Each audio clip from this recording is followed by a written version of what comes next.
I don't want to be a failure, and that is probably what scares me the most, is failing. And what I mean by failing is not necessarily not achieving my goals that I set out, but it's not actually going after my goals. It's not actually having a go. And the time that Shane, and time and energy that Shane spends into helping me and you know, setting us up for future, if he's putting in all that energy and I'm not putting in anything, I feel like I've failed. Not just myself, but I feel like I've failed him. I feel like I've failed our relationship. And it makes you want to check in with yourself and just ask yourself, like, are you doing the best that you can possibly do? And if you can't genuinely answer that and say yes, then that's probably my biggest fear, is not putting a 100% effort into everything that Shane and I want to achieve. So the reason Shane and I moved to Cookeville, and specifically CrossFit Mayhem, was simply the people.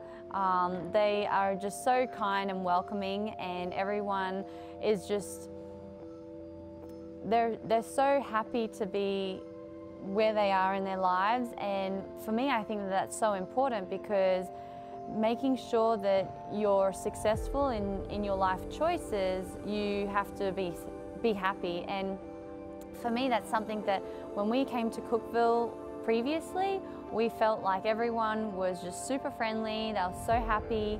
They wanted to achieve their goals, and they had high expectations of themselves, but they also were able to look past all the pressure and the hype and just be real normal human beings. And for us, that's just something that's super important, and it reminded us of our home back in Gladstone in Australia. So trying to keep everything super simple, definitely changing the scenery by moving country was a huge step, but it's a step that we felt like we needed to take in order to take our training to the next level. Basically, all I'm doing now is just warming up the body, getting the blood flow happening, and just kind of, yeah, warming up the body essentially.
I feel like when I am training alongside CrossFit Mayhem, Rich, Matt Fraser, I feel like anything's possible, and I know that I'm just getting better and better every single day. And I wouldn't say that it's pressure that I feel, I just feel super honoured, and I'm able to really push and test myself to new possibilities, and the limits are endless. So it just makes you realise how lucky you are to be able to challenge yourself on a daily basis, and kind of check in and realise that, hey, like, these people know what it takes to be champions, so whatever they're doing is right. Also having the ability to back my own confidence, and knowing that I'm also a past champion and I want to be a future champion as well. That motivation and that drive is just something that it reminds you on a daily basis when you're surrounded by these types of people. As much as I love to win, I realize that training and competition are so different.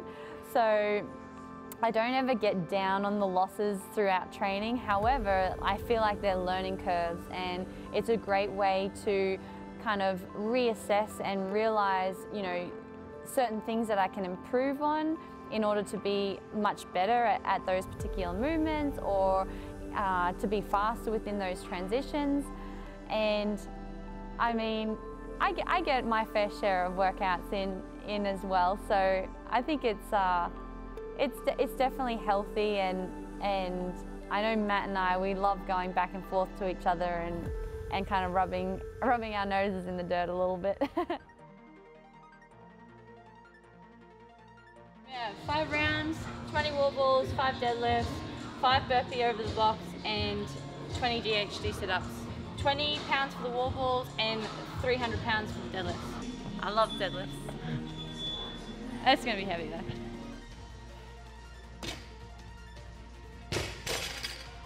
I don't mind deadlifting for sure, yeah. I like a lot of things. It's just, it doesn't matter what workout it is, whether you like the movements or not, they're always gonna hurt. So I've learned to like almost all the movements. You like the movements that you like, you end up turning around and be like, oh man, I don't know if I really like that workout, because you can really push hard in it because you're good at it. Alright, Tia here. I'm doing a workout, 5 rounds with 1 minute rest in between each, of wall balls, deadlifts, burpee box overs with those boxes, the jack box, and some GHD sit-ups.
feel that we've got this great position where she is very strong in a lot of areas, and she is very all-round. We pride ourselves in being that all-round athlete. But my job is to then nitpick and find where we can find 1%ers to improve. And when I try to find weaknesses as well, I factor in what the field or the ladies are producing or their results and see where we can improve or better ourselves from that part. Sometimes when he doesn't do it, I'm like, you have no idea what I'm going through. So when he does do the things, it's like, oh well, I can't complain because he's going through the exact same thing as what I'm going through right now. But then there's days where it's just like, oh man, Shane, like, I don't know who you think I am, but this is just not possible. We're at a point now where Tia understands that she has the capabilities of achieving great things, right? And that we've just refocused a lot of our energy into what we can control. So for instance, winning the CrossFit Games is a result of hard work and just being focused on producing the best version of yourself, right? So there's no point of us putting energy into winning the CrossFit Games. It's more so producing the best version of yourself every day, and then a byproduct of that is winning the CrossFit Games in a nutshell, right? But how we speak to the general, or how we speak to the public, if that makes sense, is that well, for myself, I would just say winning the CrossFit Games. But what that really means is for Tia to produce the best version of herself, and a byproduct of that will be winning the CrossFit Games. I think that this place is, I call it home. As much as I love Australia, I call that home as well. I've really felt so welcomed here that I don't want to go to any other place, and this place has just been incredible. The people that train here, not only are they world champions, but they are even better people, and to be able to talk to them and hang out with them and train with them and challenge myself against them, it's just been such an honor. And I think that not only is it going to help me as a person and improve me in the things that I want to improve on, but it's also going to make me a better athlete.